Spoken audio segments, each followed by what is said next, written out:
TV భక్తి సమాచారం WhatsApp ఛానల్లో జాయిన్ అవ్వండి. అన్ని విశేషాలు ఎప్పటికప్పుడు తెలుసుకోండి.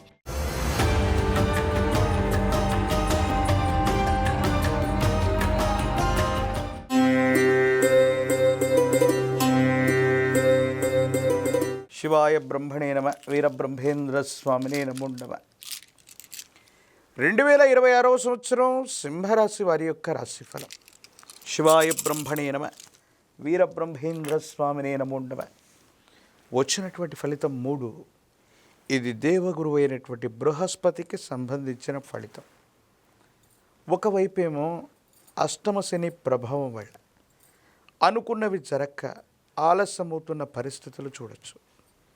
ఇక దేవగురువు అయినటువంటి బృహస్పతి అతిచారం వల్ల సింహరాశికి వ్యయ స్థానంలోకి రావటం వల్ల తప్పనిసరిగా కొన్ని ఇబ్బందులు ఏర్పడేటువంటి అవకాశం కనిపిస్తుంది.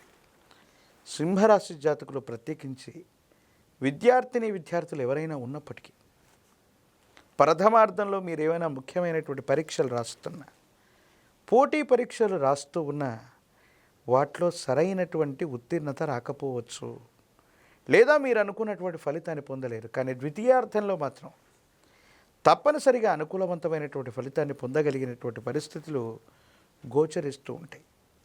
అష్టమ భావం అంటే 8వ స్థానం. ఆ 8వ భావాన్ని మనం ఆయుస్థానంగా చెప్పబడుతూ ఉంటుంది. సింహరాశి జాతకులు సెల్ఫ్ డ్రైవింగ్ విషయంలో తస్మాత్ జాగ్రత్తగా ఉండవలసిన పరిస్థితి.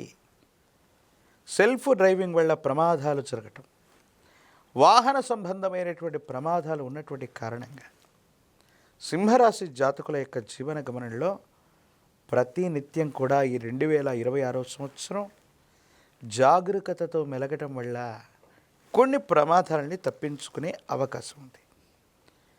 మనం చేయనటువంటి పొరపాటుకు సంజాయిషి ఇచ్చుకోవటం, ఎప్పుడో సమసిపోయాయనుకుంటున్న తగువులు మళ్ళీ మొదలవటం. ఎందుకంటే పెద్దలు చెప్తూ ఉంటారు, రుణశేషం శత్రుశేషాన్ని ఎప్పుడు కూడా ఉంచకూడదని. కొంతమంది వ్యక్తులకి మనం ఇవ్వవలసినటువంటి డబ్బులు ఇచ్చేసాం, లేదా తృణమో ఫనమో మిగిలింది. కొంతమందితో శత్రువులు మనకున్నారు గతంలో, వాళ్ళని కూడా వదిలిపెట్టాం. కానీ మళ్ళీ జీవితంలో రుణాన్ని కానీ శత్రుత్వాన్ని కానీ మీరు తృణము అని వదిలిపెట్టినటువంటి వటవృక్షాలై మళ్ళీ మీకు మీ చేరువకు వస్తాయి.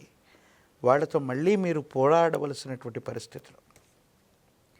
సమాజంలో ఎప్పుడైతే మనకు ఖ్యాతి లభిస్తూ ఉంటుందో ఒక్కసారిగా మళ్ళీ ముందుకు వెళుతూ ఉంటాము. ఎక్కువ కాలం ఇబ్బందులు పడి ఇక ఈ వ్యక్తి పైకి రాలేడు, ఇతడి జీవితం అయిపోయిందనుకున్న సందర్భంలో మళ్ళీ ఎప్పుడైతే పునర్వైభవాన్ని మనం పొందుతూ ఉంటామో కొంతమంది రుణగ్రహీతలు అవ్వచ్చు, లేదా రుణదాతలు అవ్వచ్చు, లేదా మీరు గిట్టనటువంటి కొంతమంది వ్యక్తులు మీ మీద చెడు అభిప్రాయాలని ప్రచారాలని చేస్తుంటారు. కాబట్టి వీళ్ళతో మీరు చాలా జాగ్రత్తగా ఉండవలసినటువంటిది. కొన్ని విషయాల్లో మీకున్నటువంటి ముక్కుసూటితనం, ఎందుకంటే సింహరాశి చాలా ప్రత్యేకమైంది. వీళ్ళకున్నటువంటి స్వభావ రీత్యా ఎవరికి భయపడకపోగా ముక్కుసూటితనంతో అనుకున్నది చేయటం, కోపం, ఆవేశం, భావోద్వేగాలు అధికంగా ఉండటం, ఈ చర్యల వల్ల సమాజంలో కొంతమంది వ్యక్తులతో మీకు శాశ్వతమైనటువంటి విరోధాలు లభిస్తుంటాయి. దీంతో కొన్ని ఇబ్బందులు కలిగేటువంటి అవకాశాలు కూడా లేకపోలేదు. కుటుంబపరమైనటువంటి అంశాల్లో పెద్దల నుండి వచ్చినటువంటి ఆస్తి అవ్వచ్చు, లేదా స్వతహాగా మీరు సంపాదించుకున్న ఆస్తి విషయంలో అన్నదమ్ములు అక్క చెల్లెల యొక్క అతి చోక్యం కూడా అధికమవుతుంది. మాకు కూడా ఇందులో వాటాలు ఉన్నాయి, మీరు సంపాదించిన ప్రతి రూపాయల్లో కూడా మాకు భాగం కావాలని కొంతమంది అర్హత లేనటువంటి వాళ్ళు మనవాళ్ళు కూడా ఎక్కువగా ఆశపడుతూ ఉంటారు. మానసికమైనటువంటి వ్యధకి కారణమయ్యేటువంటి అంశం. జీవిత భాగస్వామితో అనుకూలవంతమైనటువంటి పరిస్థితులు ఉన్నాయి, సంతానపరమైనటువంటి అంశాలు బాగున్నాయి, యోగదాయకమైనటువంటి ఫలితాన్ని మీరు పొందేటువంటి అవకాశం కూడా కనిపిస్తుంది.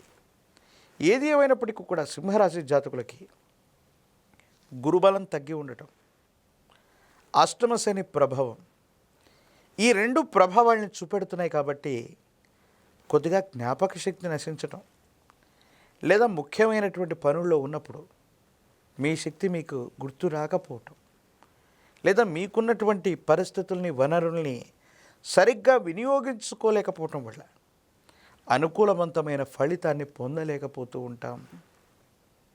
సమాజంలో గిట్టనటువంటి వ్యక్తులు కొన్ని ఇబ్బందులకు గురి చేసే అవకాశం ఉంటుంది.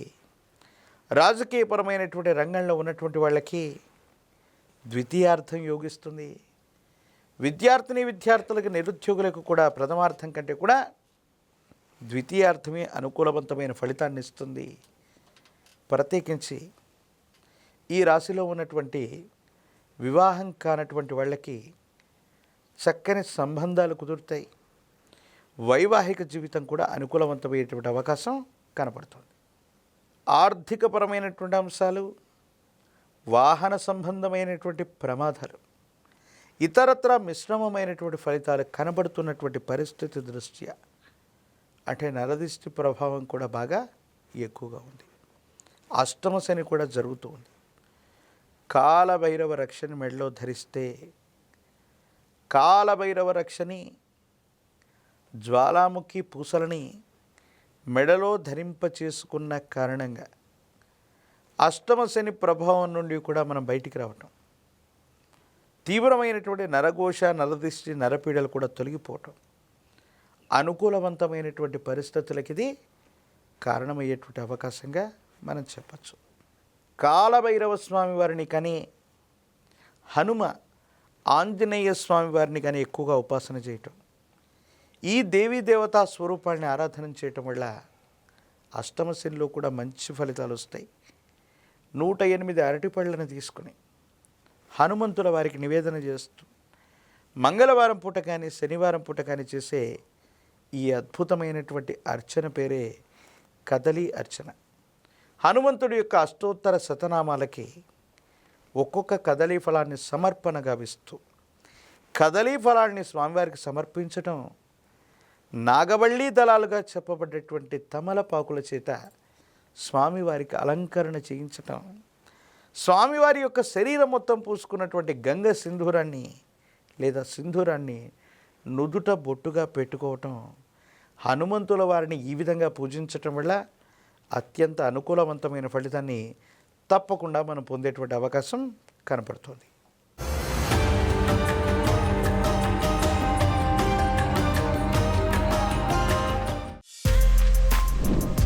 For more videos like this, subscribe Big TV channel.